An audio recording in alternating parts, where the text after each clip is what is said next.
Halo adik-adik, selamat datang kembali di channel Easy Course. Di video kali ini kita akan bahas soal-soal untuk persiapan SNBT 2024 khusus subtes PK atau pengetahuan kuantitatif.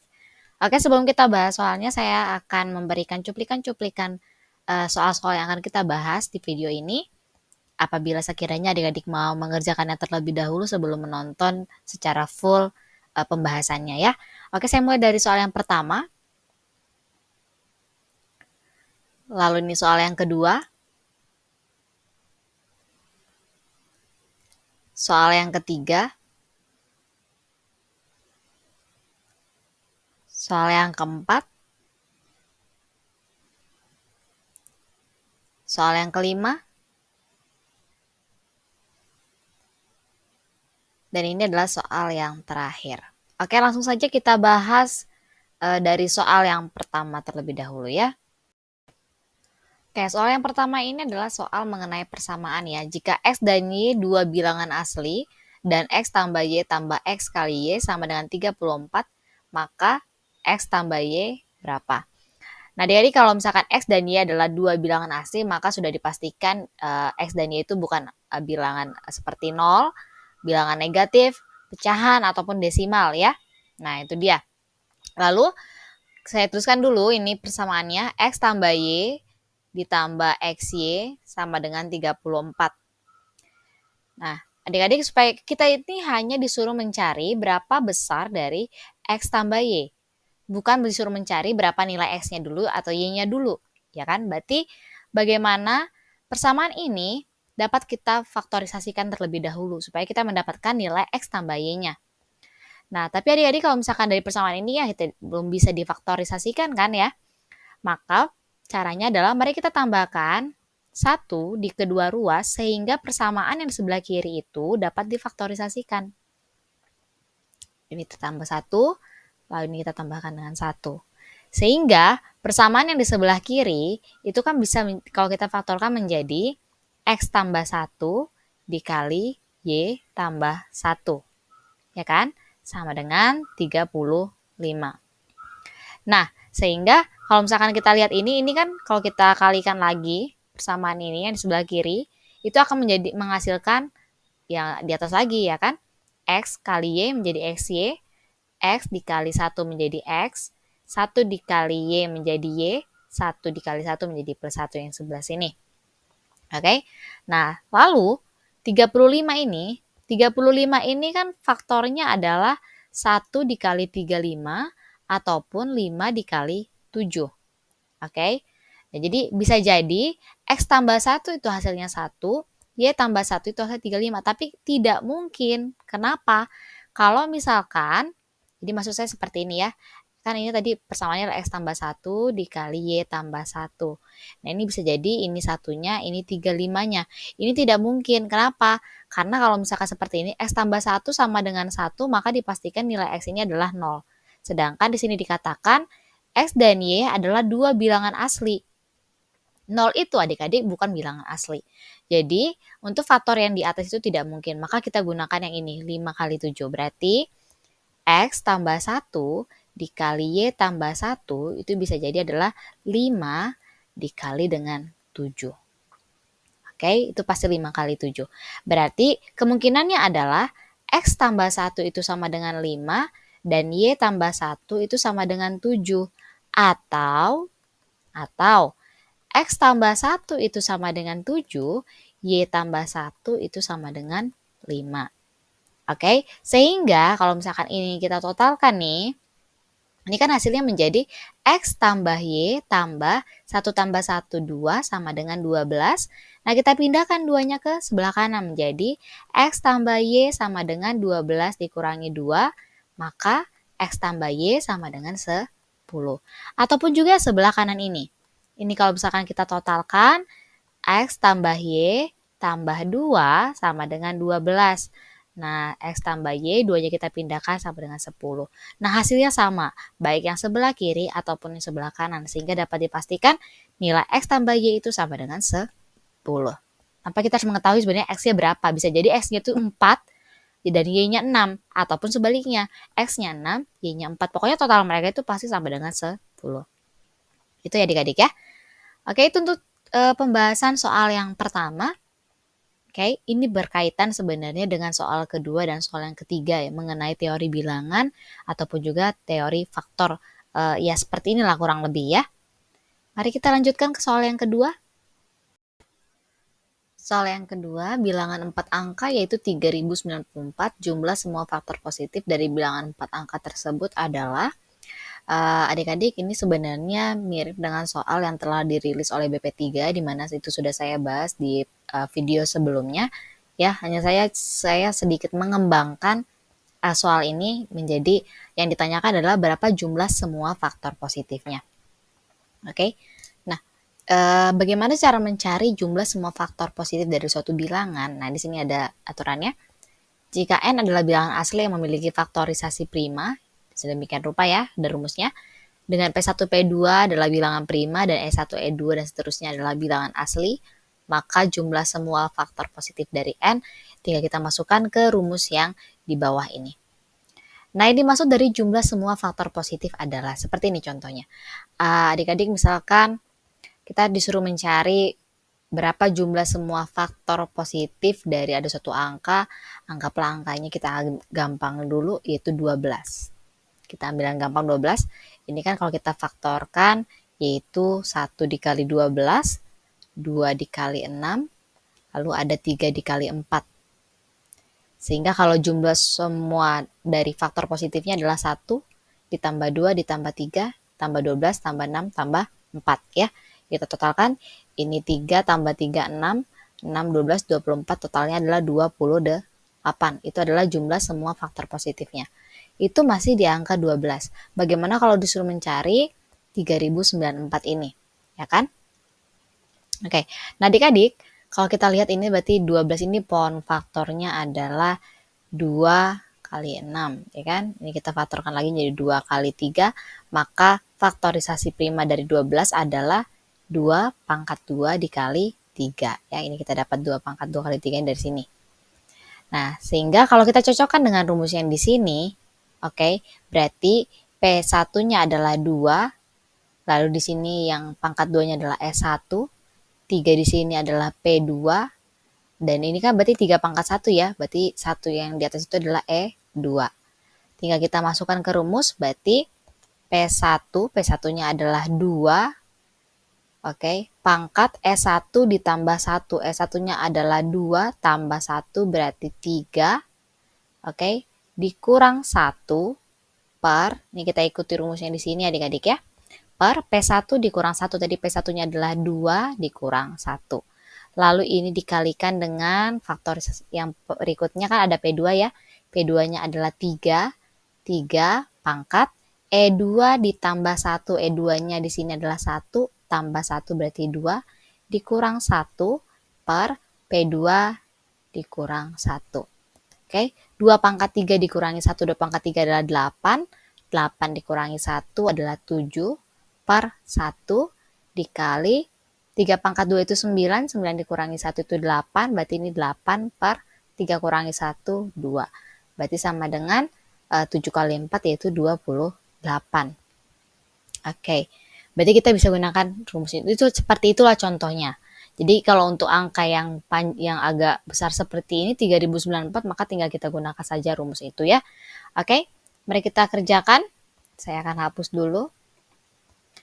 Nah, jadi di video sebelumnya itu sudah difaktorkan bahwa faktor dari 3094 itu adalah ini kalau kita bagi 2 jadi 1547.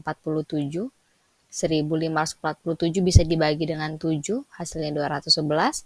211 jika difaktorkan lagi adalah 13 dan 17.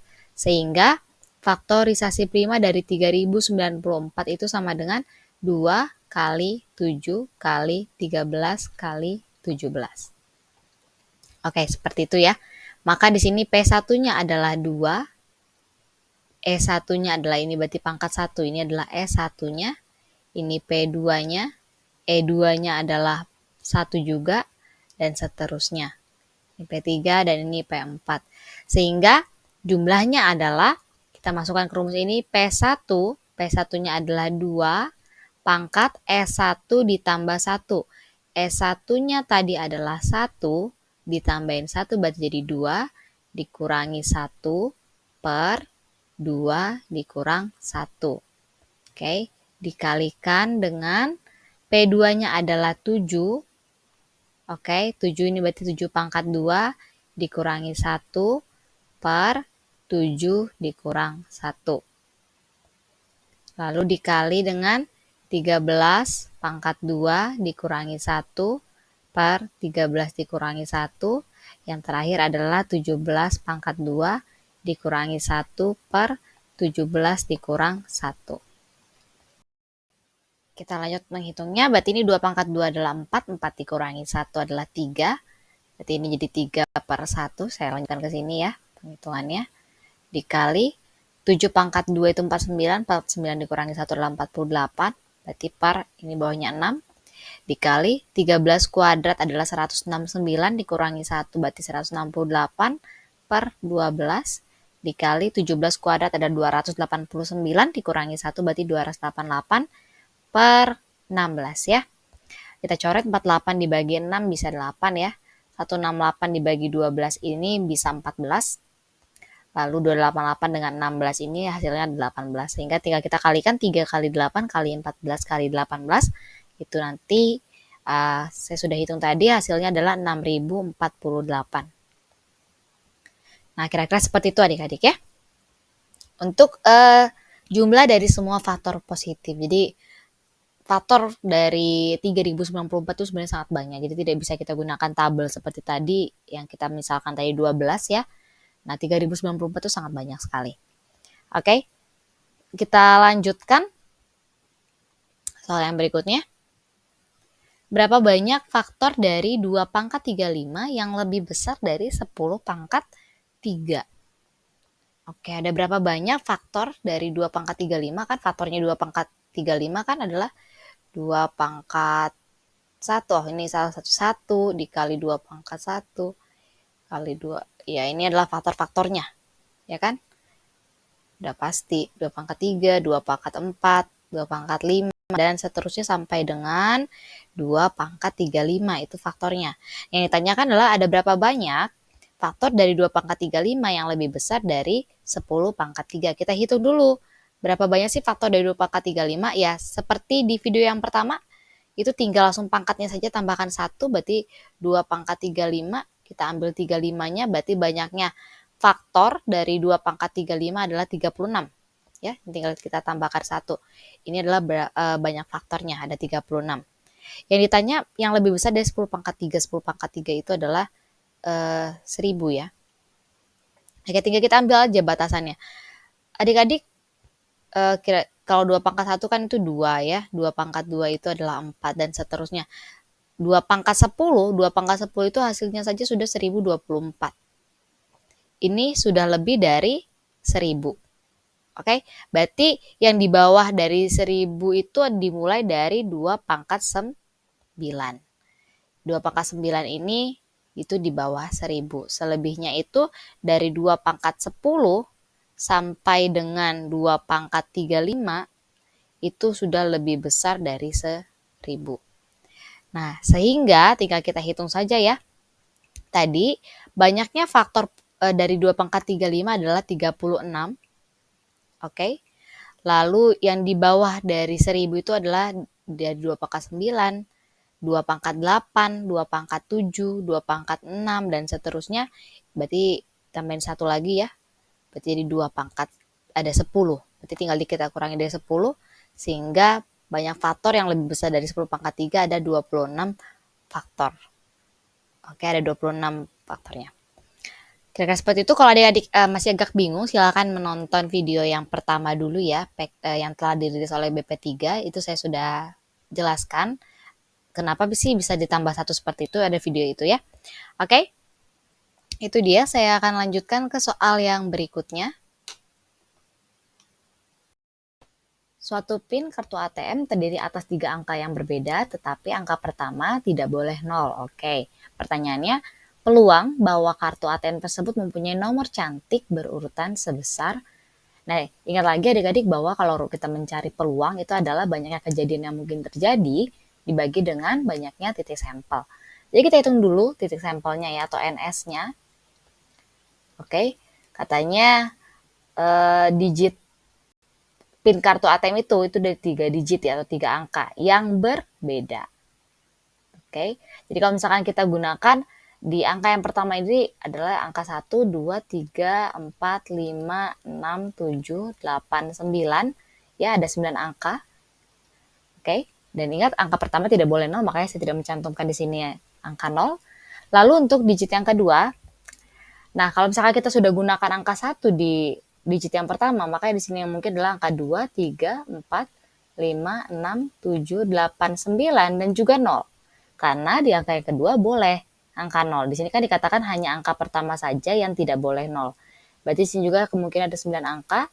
Kalau kita gunakan di sini angka 2, berarti di sini sisa dan seterusnya. Ini tinggal dikurangi 1, berarti ada 8 angka. Sehingga inilah NS-nya, yaitu 9 kali 9 kali 8 ya. Nggak usah kita hitung dulu. Yang ditanya adalah, tadi adalah peluang untuk kartu ATM punya nomor cantik berurutan. Kita hitung dulu atau kita cari dulu banyak kejadian yang mungkin terjadi. Kalau nomor cantik berurutan berarti kan angka 1, 2, 3 gitu ya. Ingat, tidak dimulai dari 0 karena angka pertama tidak boleh 0. Lanjut lagi ada 2, 3, 4 ya. Lanjut lagi 3, 4, 5. Terus ada 4, 5, 6. 5, 6, 7. 6, 7, 8. Dan 7, 8, 9. Berarti ini totalnya ada 7 ya. Maka peluang sama dengan banyaknya kejadiannya adalah 7 per 9 kali 9 kali 8. Oke, ini tidak bisa dicoret, berarti jawabannya adalah 7 per 9 kali 9 adalah 81. 81 dikali 8 itu adalah 648. Nah, itu dia jawabannya ya. Oke. Mari kita lanjutkan ke soal yang berikutnya. 3 orang siswa kelas 10, 4 orang siswa kelas 11, dan 4 orang siswa kelas 12 dipanggil ke ruang kepala sekolah. Kepala sekolah akan menunjuk 2 orang siswa sebagai ketua dan sekretaris mewakili sekolah untuk mengikuti rapat teknis porseni tingkat kabupaten. Peluang terpilihnya kedua siswa dari kelas yang berbeda dengan syarat ketua harus berasal dari kelas yang lebih tinggi daripada si sekretaris adalah. Nah, karena ini kan ada jabatannya gitu ya, ada ketua dan sekretaris, berarti kita tidak bisa menggunakan kombinasi di sini karena memperhatikan urutan. Berarti di sini kita harus menggunakan aturan permutasi. Oke, seperti biasa kalau rumus peluang adalah banyaknya kejadian yang mungkin terjadi dibagi dengan banyaknya titik sampel. Kita hitung dulu titik sampelnya adik-adik. Oke, berapa total dari siswanya? Tadi katanya ada 3 siswa kelas 10, 3 tambah 4 tambah 4 kelas 12. Berarti ini totalnya ada 11 ya, titik sampelnya. 11. Lalu katanya akan diunjuk 2 orang siswa. Berarti kita gunakan permutasi 11 permutasi 2. Berarti sama dengan 11 faktorial dibagi dengan 9 faktorial. Berarti 11 kali 10 sama dengan, langsung saja ya adik-adik ya. Ini saya langsung hitung 110. Oke, itu adalah banyaknya titik sampel yang mungkin. Oke, sekarang banyaknya kejadian yang mungkin terjadi. Nah, di sini tadi katanya ada syarat bahwa si ketua itu harus berasal dari kelas yang lebih tinggi dibandingkan si sekretarisnya. Berarti kan kemungkinannya adalah ketuanya dari kelas 12, sekretarisnya dari kelas 11, gitu ya. Atau, oke. Atau ketuanya dari kelas 12, sekretarisnya dari kelas 10. Atau lagi, ketuanya dari kelas 11, sekretarisnya dari kelas 10. Berarti sama dengan dari kelas 12, tadi di sini katanya yang kelas 12 itu ada sebanyak 4 orang. 4 orang. Kelas 11 juga ada 4 orang. Berarti ini kita kalikan saja adik-adik ya. Kalau dipasangkan kan, itu berarti kita kalikan saja. Istilahnya seperti ini. Misalkan dari kelas 12 ini ada si A, ada si B, ada si C, ada si D. Dari kelas 11 itu ada si E, ada si F, si G, dengan si H. Dari A saja itu bisa ada 4 kemungkinan cara dia dipasangkan. Bisa jadi dengan si E, bisa jadi dengan si F, bisa jadi dengan si G, bisa jadi dengan si H. Itulah kenapa kita langsung kalikan saja seperti ini. Oke, 4 kali 4. Atau berarti tambahkan ya. Tambahkan dengan dari kelas 12 ada 4 orang, dikali dari kelas 10 itu ada 3 orang. Atau berarti tambahkan lagi, dari kelas 11, 11 itu ada 4 orang, dari kelas 10 ada 3 orang. Berarti kita kalikan lagi. Berarti sama dengan ini 16 tambah 12 tambah 12. Oke, 24 tambah 16 berarti ini 40. Sehingga peluang sama dengan banyaknya kejadian yang mungkin itu adalah 40, titik sampelnya adalah 110, yang kita coret berarti peluangnya adalah 4/11. Kira-kira seperti itu, oke? Mari kita lanjutkan ke soal yang terakhir. Nah, di sini ada 4 pasang sepatu akan diambil 4 sepatu secara acak. Peluang bahwa yang terambil ada yang berpasangan adalah. Nah, berarti kalau misalkan yang ditanyakan adalah peluang yang terambil ada yang berpasangan, bisa jadi dari 4 sepatu yang diambil tadi ada 1 yang berpasangan atau ada 2 yang berpasangan. Nah, tapi masalahnya itu satu pasangan itu apakah hanya si pasangan sepatu yang pertama ataukah pasangan sepatu yang kedua ataukah pasangan sepatu yang ketiga ataukah pasangan sepatu yang keempat. Jadi kalau misalkan kita cari satu persatu seperti itu agak kelamaan ya. Jadi kita gunakan saja peluang komplement. Oke? Berarti kan kalau peluang komplement itu adalah peluang di mana yang hasilnya itu kontradiksi dari yang kejadian sudah disebutkan. Kalau di sini peluang yang terambil ada yang berpasangan, kita cari dulu peluang jika yang diambil tidak ada yang berpasangan. Nah, gitu, tidak ada yang berpasangan. Sehingga nanti kalau kita mau mencari peluang untuk yang terambilnya ada yang berpasangan, tinggal kita gunakan saja aturan yang komplement tadi, yaitu peluang suatu kejadian A komplement sama dengan 1 dikurangi peluang kejadian A. Gitu ya, teman-teman. Oke. Berarti kita hitung dulu berapakah banyak titik sampelnya. Sekarang kalau ada 4 pasang sepatu, itu kan artinya ada 8 buah sepatu. Lalu akan diambil 4, berarti 8 kombinasi 4 ya. Berarti ini sama dengan 8 faktorial dibagi 8 kurangi 4, 4 faktorial dikali 4 faktorial. Berarti sama dengan 8 dikali 7 dikali 6 dikali 5 dikali 4 faktorial per 4 faktorial dikali 4 kali 3 kali 2. Ini kita coret 4 faktorialnya. Ini 3 kali 2 adalah 6, coret dengan 6 yang di atas. 4 dengan 8, ini 2, berarti sama dengan 2 kali 5 itu 10, kali 7, 70. Berarti NS-nya adalah 70 ya teman-teman. Oke, sekarang banyaknya kejadian yang tidak berpasangan. Nah, sebenarnya kita tinggal gunakan saja logika seperti pelemparan koin, ya kan? Kalau koin kan ada 2 sisi tuh, angka dan gambar. Sama saja dengan sepatu. Sepatu itu ada yang kiri dengan kanan, ya kan? Berarti kalau misalkan di koin kan tuh di 2 pangkat N. N-nya adalah banyaknya pelemparan yang dilakukan. Nah, ini berapa sepatu yang akan diambil gitu aja. Itu ada 4. Berarti 2 pangkat 4 itu sama dengan 16 berarti teman-teman. Itulah banyak kejadian. Nah, itu logikanya itu yang saya katakan. Tapi kalau teman-teman mau pembuktian, nah saya akan buktikan di sini. Misalkan ya, sepatu 1, ya kan ada 4 pasang ya, berarti ada sepatu 1, ada sepatu sampai sepatu 3. Nah, tapi kan sepatu itu ada yang kiri, ada yang kanan. Nah, ketika pengambilan yang kedua kita pasangkan dengan sepatu yang kedua kiri, ini juga dengan sepatu yang kedua kanan. Yang ini juga digituin ya, sepatu 2 kiri, sepatu 2 kanan. Lanjut, pengambilan ketiga, misalkan, kan ini katanya tidak ada yang berpasangan ya, tidak ada yang berpasangan, jadi kita anggap ini beda semua. Makanya langsung dihubungkan seperti ini. Kiri, kanan, ini juga seperti itu. Sepatu kiri, sepatu 3 kanan, dan seterusnya. Oke, ini kita hitung aja dulu yang pertama. Ini S4 kiri, lalu ini S4 yang kanan, ini S4 yang kiri, sepatu 4 yang kanan, dan seterusnya. Dari sini saja ini kalau kita hitung itu ada 8. Tambahkan sini juga pasti itu nanti hasilnya ada 8. Berarti kan totalnya 16. Ya kan? Logikanya itu sebenarnya sama saja dengan pelemparan koin, angka dengan gambar. Satu koin tapi punya dua sisi yang berbeda. Nah, itu sama saja dengan si sepatu tadi. Sehingga saya gunakan rumus 2 pangkat N.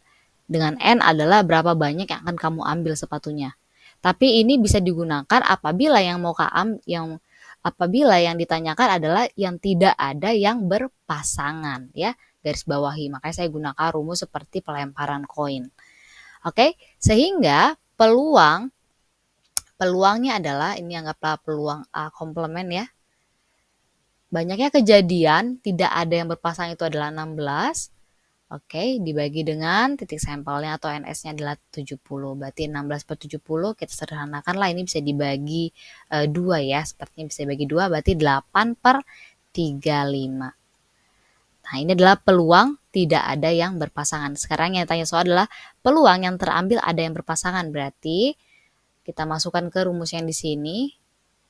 Oke, kita buat di sini saja. Saya ganti warna agar lebih mudah dilihat.